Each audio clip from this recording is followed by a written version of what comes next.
welcome back to the garage. I'm Rich. So last time we cleared everything off the sides of the engine.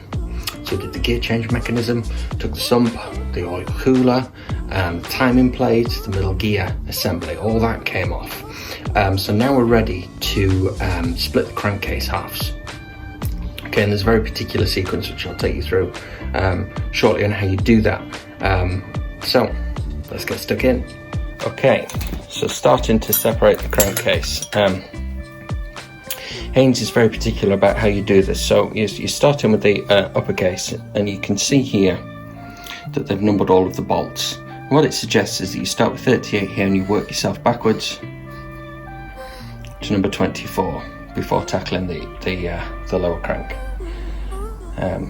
Okay, so that's what we shall do.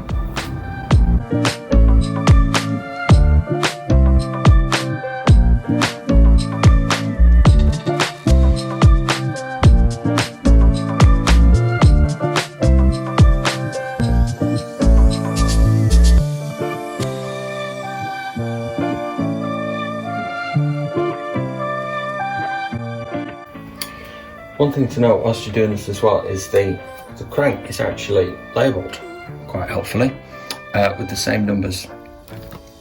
I'll show you, don't know whether you'll be able to see here. So 38, 37,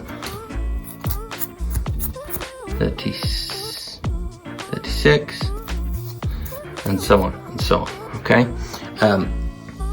Now they're all the same, so they'll take a 10mm, apart from these two here, which hold the middle gear casing together just there, they take a 12mm. Okay, just the same with the lower case. So what we need to do now is turn the crankcases upside down and slacken them in sequence as well. So we'll start in sequence, start with 23 here, okay? Working our way around.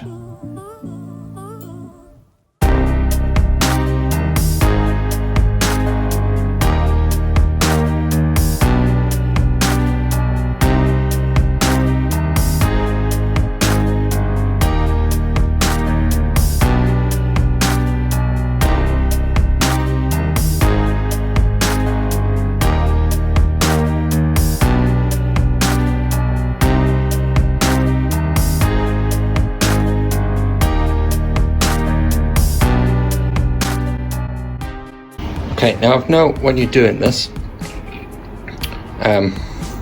starting over here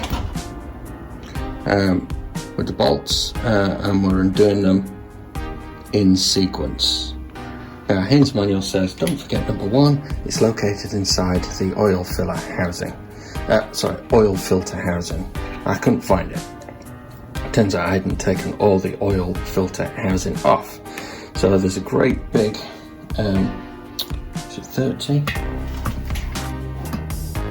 27mm bolt holding the majority of the filter housing on.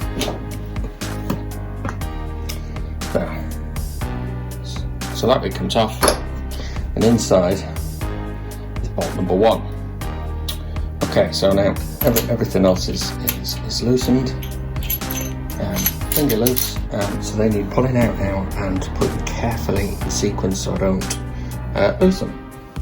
Okay, so as far as I'm aware, everything is off that needs to be off.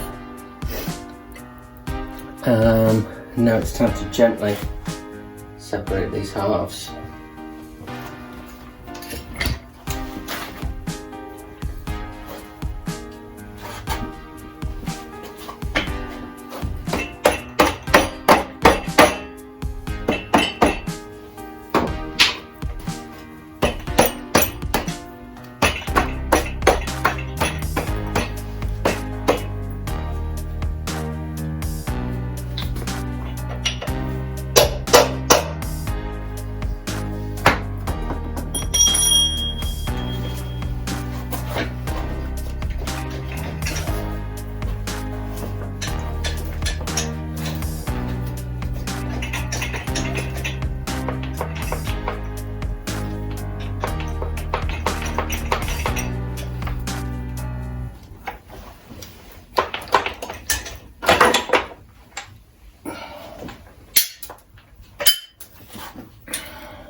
Right, there we go. So the crankcases are apart. Now, in the lower one, we've still got the shifter, drummer, etc., which can stay in there for now. In the top half, well, got Pandora's box. So crank and drive, chain, which we need to try and keep intact because these are crazy money. And the transmission. Okay, so next job will be to extremely carefully start removing all of these pieces. Okay, so first from the upper crankcase we need to remove the last part of the middle gear. So this is the sleeve. Okay.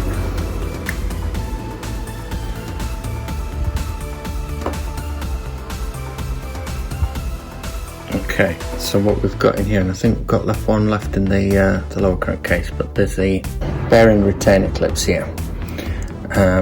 So there should be two, so I'm assuming one's still stuck in the upper half of the crankcase. Anyway, there we go. Try and keep all of this intact. So there's the other one, which is in the bottom half of the crankcase. Okay, then next we've got the input shaft here, which we're just going to lift clear.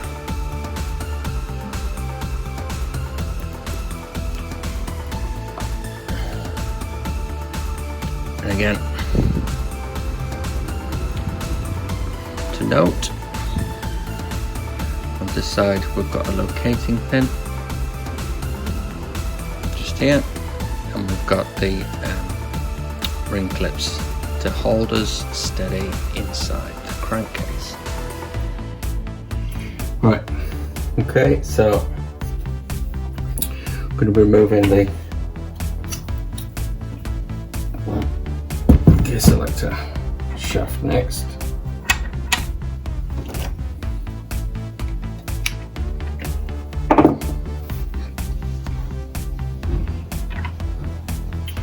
This will release. Once I take him out, I should release the forks.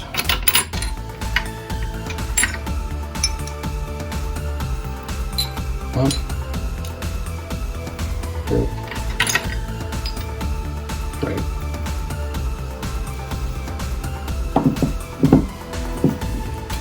So these are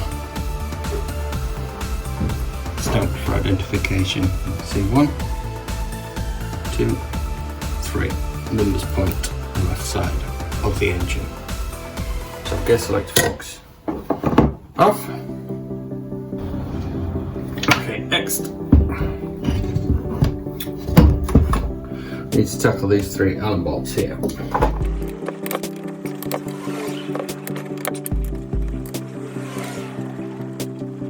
1, 2, 3.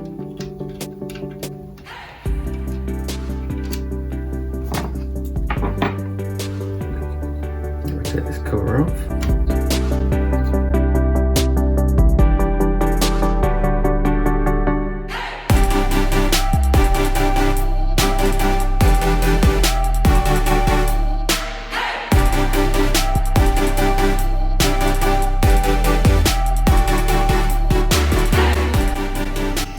Okay, so the cover's off.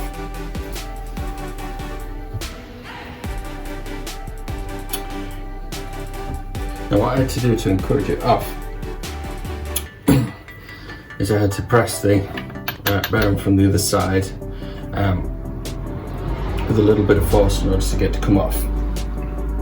Okay, really stiff that bearing. As everything has been on this motorbike. Right, so I need to maneuver this so it can be drawn.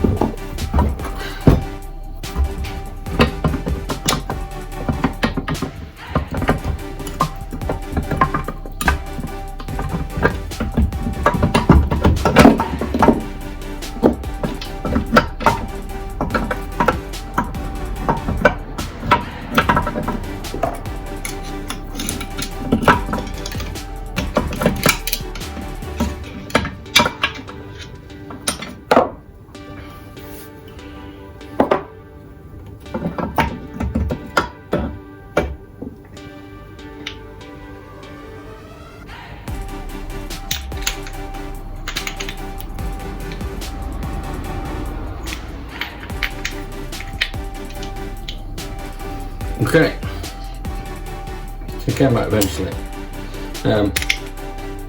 Make sure what ended up happening is we pulled this off, and the bearing off the other side, and out it came. Right, lastly on this side of the crankcase, we're going to take the selector drum out. So we've got a retaining bolt here, which is 10 mils, I believe. No, smaller, 8. No, this time. A 10 mil bolt, there you go. So inside here is a pin. Right, so find my magnet so we can get it out.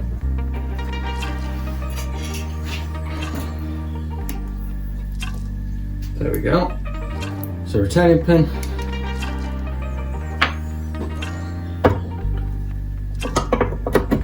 And out it comes. Actually, I forgot the neutral switch.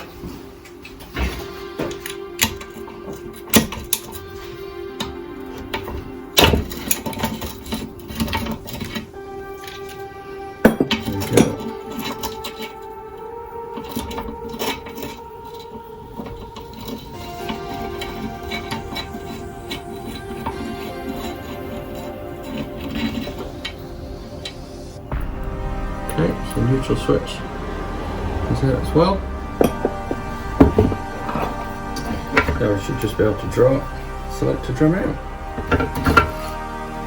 There we go, selector drum gone as well.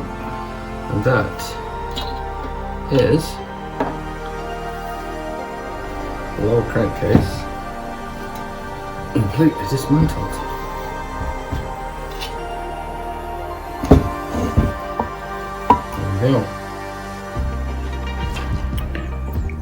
Okay, so cover off the bearing in there. So this is still intact, so managed to get one out. Still got one stuck there, still got one stuck there. So a bit more persistence with the drill, I think. You can see there that this is a spray nozzle that goes through the crankcase onto the other side. Now apparently you can just lift this out. Can't see anything obstructing it other than this little locating pin. So just twizzled that with a screwdriver. Hopefully it should just push out from the other side. Okay, there we go. So there's the nozzle. Yep. There's the locating pin. It's holding it into the crankcase. Okay, so that should now allow me to take the alternator off the drive chain. Okay, so here we are. So this is the alternator. Sitting on top of the drive chain there. Okay, there we go. Alternator out. So make sure I store this carefully with that nozzle so I know that they all go together. So there we go, drive chain released. So now should be able to remove crank. Okay. Time to remove the crank. So we've got the cam chain here, got the drive chain here. Everything that you can see is released. So, there we go.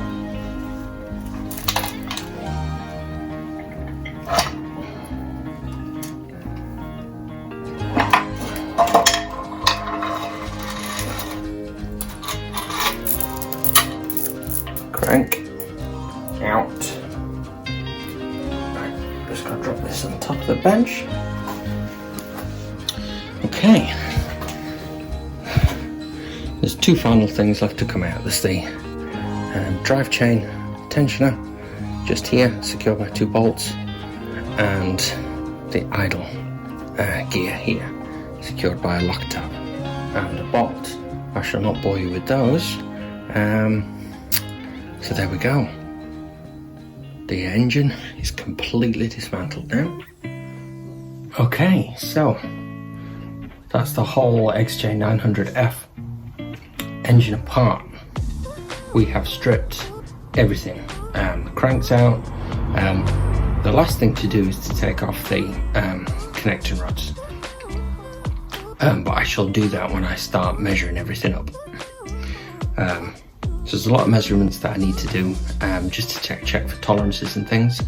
So I'm going to need to measure the cylinders, the pistons, the rings, the crankcase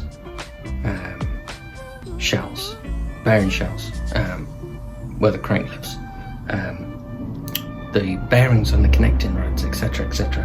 So there's lots of measurements that I need to do, so that will be the next step.